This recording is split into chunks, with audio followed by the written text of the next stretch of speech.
Beabá, Riara e Beabá.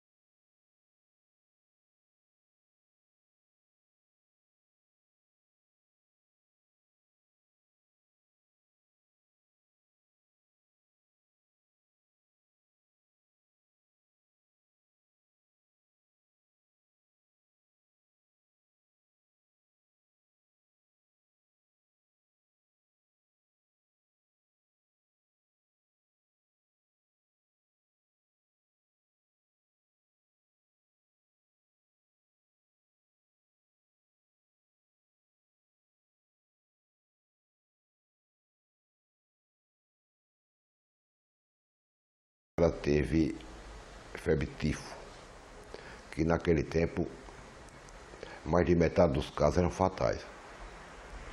Não havia remédio específico, a pessoa caiu o cabelo todo, era um desmantelo. Zé Pereira, vez ou outra, ia à casa de meus avós, que conterrâneos dele, né? Aí quando chegou lá um dia, aí quando viu, você sabe o que é que tem? Tá, explicaram, não, isso é besteira do médico, vou levar lá pro sertão, volta boa. Aí levou para lá, para a princesa. Aí quando ela estava lá, aí eu vi um cidadão gritar lá chamar pro Zé Pereira, coronel, aí gritou lá do portão. Zé Pereira desceu e foi até o meio do caminho. Ela me disse que estranhou, você é importante, um deputado, um coronel. Você de gritar de lá, e no caso mandava ele se dirigir, aí no meio outro veio, entregou, conversou, aí voltou, Zé Pereira ficou em pé, esperando. Aí veio um outro. Quando ela olhou, o trem da seca cheio de cabra tudo armado, né? Gente armada, de fuzil. Aí viu, eu não ouvia, mas viu conversando, Zé Pereira gesticulou, apontou para uma direção. E esse sujeito voltou, juntou e seguiu na direção. Aí quando ela voltou, quando Zé Pereira voltou, olhou para ela e disse, você sabe quem era aquele? Ela disse, não, já ouviu falar em Lampião? No interior, o que prevalecia era a lei do cão mesmo, era a violência. Então, o chefe político que não se compusesse com o chefe do cangaço estava ameaçado de experimentar uma pilhagem. Tinha isso também, que Zé Lindo Rego, aliás, colocou no livro dele. Daí, veja bem, os livros de Zé Lindo Rego são ambientados aqui, na Vaza do Paraíba, a 2 passos da capital. Imagine o problema do sertão. O meu pai criou os chamados batalhões fora de linha. Ali estavam civis, eles tinham salário que os militares comuns tinham, e esses batalhões fora de linha na Paraíba eram comandados por José Pereira, que meu pai quis fazer de Princesa um centro, porque para deslocar de Campina Grande, deslocar a polícia era difícil. O Lampião tinha uma mobilidade enorme, além do grande estrategista que era, ele tinha a vantagem de se deslocar de um lado para o outro. E naquele tempo a polícia não podia nem entrar no outro estado. Então, houve uma reunião dos governadores do Nordeste e eles, pela primeira vez, fizeram um acordo para que a polícia dos outros estados entrasse em qualquer dos estados nordestinos. E Lampião, Lampião, então, inimizou-se com José Pereira desde aí. E inimizou-se com meu pai. Ele ficou danado da vida com meu pai. Depois, houve a luta perto de Flores, cidade próxima de Pernambuco, a 16 quilômetros de Princesa. Na Serra do Tenório, onde ele perdeu o irmão, com a tropa nossa. Com a tropa nossa. Essa circunstância não só aumentou o ódio de Lampião contra meu pai, a criar a história de toda a natureza, mas sem a coragem de voltar ao nosso território. Por quê? Porque sabia que encontrava resistência. o presidente João Suassuna mandou armas para papai melhorar e reforçar a volante contra Lampião. Esta volante perguntou, indagou de papai o que fazer e como fazer. Papai disse: os senhores estão aqui para cercar o grupo de Lampião e eliminá-lo, se preciso for, ou então escorraçá-lo e deixar que ele saia do estado e jamais volte com a lição recebida. Diz: mas acontece que nós temos notícia de que ele tem a proteção do seu cunhado, Marculino Pereira Diniz. Papai disse: já briguei com ele por isso, porque eu não adoto, é um constrangimento, e não faço a perseguição à altura, porque isso depende da convocação de pessoas, de um grupo forte que venha ao encontro de Lampião.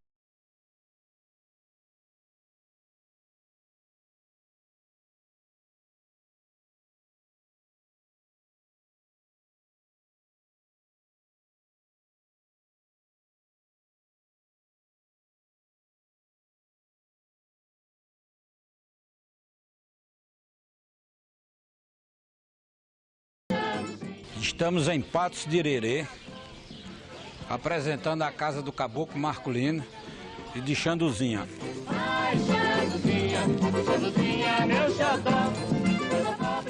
Esta janela tem uma condição especial que nós vamos mostrar lá na frente. Nós estamos mostrando a casa de Marculino, Caboclo Marculino e Xanduzinha, que ambos foram imortalizados pela música de Luiz Gonzaga, Xanduzinha, Meu Xodó, de Humberto Teixeira. Esta mesa é original do casal Marculino e Xanduzinha, e acontecia um fato engraçado. Quando Lampião visitava Marculino, que eram amigos, Marculino sentava nessa mesa, na hora do jantar, nesta cabeceira da mesa, e Lampião sentava na cabeceira oposta. Isto porque, desta cabeceira, Marculino via o movimento da vila pela janela da frente da casa, e qualquer anormalidade ele fazia sinal para Lampião, e Lampião saía por esta porta. Marculino era irmão de minha mãe e foi estudante em Recife e depois em São Paulo, entendeu?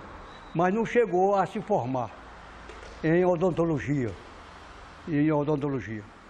Um desgosto que ele deu a meu avô materno. Mas chegou ao sertão, era um temperamento fortíssimo, muito forte, e procedia de abóboras aonde ele passava as férias, onde ele passava, os dias melhores da vida dele de solteiro. Mas casou em Patos de Irerê. Patos de Irerê, que hoje pertence à cidade de São José de Princesa. Lá onde residiam a família Florentino Diniz, que é a família de Marculino Pereira Diniz, famoso Marculino da música de Luiz Gonzaga, casada com Alexandrina, Xandu, né? Então era Marculino e Xanduzinha. Ele fazia direito em Recife, veio passar umas férias e se apaixonou por ela e não quis mais voltar. Acho que com medo de perdê-la para outros. Então pediu ela em casamento, casou, a festa foi muito famosa, 3 dias de festa, que essa história inclusive é relatada.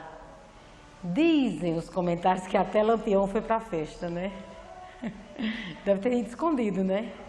Porque certamente o vovô Zé Pereira estava presente na festa, mas como não tinha esse problema, não se davam bem, né? Não sei como foi a participação dele, mas que o casamento durou 3 dias, isso é verdade. Marculino gostava de beber. Não raro, quando se excedia, encontrava o caminho de casa. Nunca ninguém foi levá-lo em casa.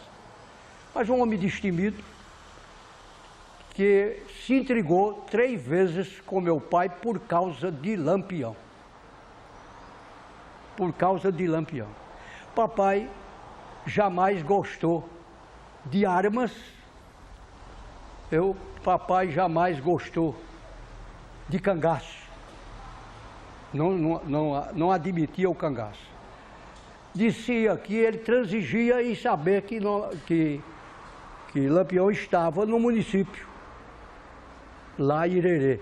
Porque lá ele tinha apoio do Marculino, ele tinha comida, ele tinha refúgio para dormir, para se alimentar, tudo. A palavra cangaceiro significa um desclassificado, um desqualificado, um marginal, não no sentido sociológico, que João Pessoa o era, mas um marginal no sentido policial, um meliante, um larápio, aquela linguagem da polícia, né? Foi no agreste do sertão que o libanês Benjamin Abraão imortalizou a imagem de Lampião e Maria Bonita, a primeira mulher a fazer parte do cangaço. O padre Cícero, lá no Juazeiro, lá no Ceará, nomeou Lampião capitão. Ele utilizava capitão Virgulino Ferreira da Silva, assinava o bilhete, né? Aí de conta até que padre Cícero tinha... Bom, mas como é que o senhor pode nomear capitão? Não, tem um camarada lá que era funcionário do Ministério da Agricultura.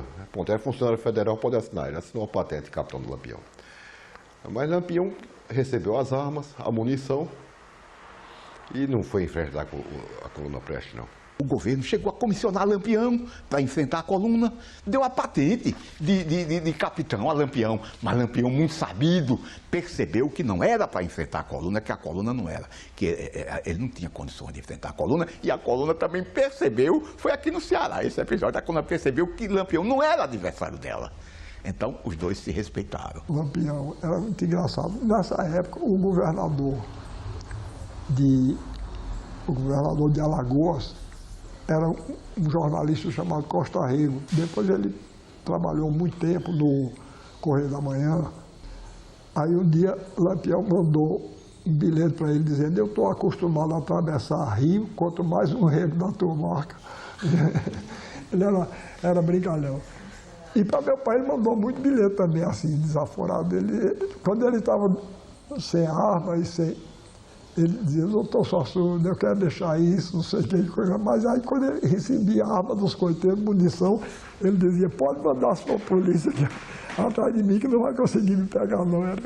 Era brincalhão, Lampião. No governo anterior, de João Suassuna, como nós tivemos a passagem da coluna Prestes na Paraíba, não só na Paraíba, como no Nordeste, os líderes políticos locais, eles receberam armamentos e receberam armamentos do governo federal para poder haver esse enfrentamento. A coluna Prestes entrou, me parece que pelo Maranhão, não é? Houve um combate no Maranhão, no Piauí, não me lembro bem, onde foi aprisionado o Juarez Távora, né? Atravessaram o Ceará, passaram e entraram aqui na Paraíba. Agora, aqui na Paraíba, o que é que aconteceu? Ninguém enfrentou a coluna. Ela entra aqui, primeiro ela passou aqui muito rápido. Ela corta a Paraíba justamente naquele território em que os limites da Paraíba se estreitam entre o Rio Grande do Norte, ela vinha do Rio Grande do Norte, e corta a Paraíba em demanda de Pernambuco. Isso está no grande livro sobre a coluna, que é o livro de Moreira Lima, Marchas e Combates. Há uma coisa inexplicável. Um padre, Aristides Ferreira da Cruz, era um padre meio desbandalhado da vida, que era vigário de Piancó. O padre Aristides era um coronel, não é? O padre Aristides era um homem que tinha, como todo coronel, tinha cangaceiro nas suas fileiras. Todos eles tinham, não era só Zé Pereira, não, todos eles. Fazia parte da engrenagem, fazia parte do sistema. E o padre resolveu resistir à passagem da coluna Prestes. Ninguém sabe por quê. Aí vinha um oficial da coluna Prestes, adiantou-se, vinham dois a cavalo, com uma bandeira branca. Atiraram, mataram. Resultado, a coluna invadiu. Aí no que invadiu, o pessoal ficou... Alguns resistiram, outros foram correndo. Eles cercaram a cidade ao sul passa um rio, o rio Piancó. Aí cercaram os três lados, porque acharam que o rio era profundo, não era. Apesar desses rios intermitentes do Nordeste, estava cheio, tinha água, mas dava para se atravessar. Muita gente fugiu pelo rio. O fato é que o padre foi morto, juntamente com o pessoal, com uns 12 a 14 que ficaram com ele até o fim. Zé Pereira estava encarregado de enfrentar a coluna. Tenho a impressão que Zé Pereira percebeu que a coluna era um páreo muito pesado para ele. Suassuna, daqui do litoral, ficava dizendo que a coluna era um bando de homens estropiados, desarticulados, desarmados, e que bastava dar um piparote para a coluna se dissolver. Mas quem estava lá, estava vendo, era outra realidade, e sabia que a coisa era outra. O fato é que Zé Pereira não enfrentou a coluna. Ao invés da coluna Prestes, o coronel Zé Pereira enfrentou João Pessoa, presidente da Paraíba. Durante a luta que se travou em Princesa, eu tive a oportunidade por várias vezes de perguntar a razão de ser da movimentação na cidade. Viu? Homens armados, viu? E eu perguntava ao meu pai, e ele pacientemente me botava em cima da perna e dizia, são os acontecimentos que você só futuramente, meu filho, entende. Depois de crescer é que você vai despertando, né, para a luta em si, para a revolta em si, para o motivo. Qual foi mesmo o motivo, tudo. Aí é que a gente vai se interessando. Tem um fato chamado político, né, que foi a questão da famosa chapa dos deputados, candidatos a deputado federal.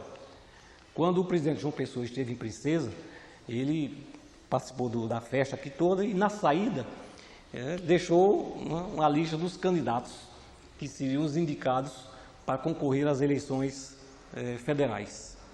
Essa chapa excluía todo mundo, por coincidência, os amigos João Suassuna, os amigos do coronel Zé Pereira. Ibeaba, Paraíba, Beaba,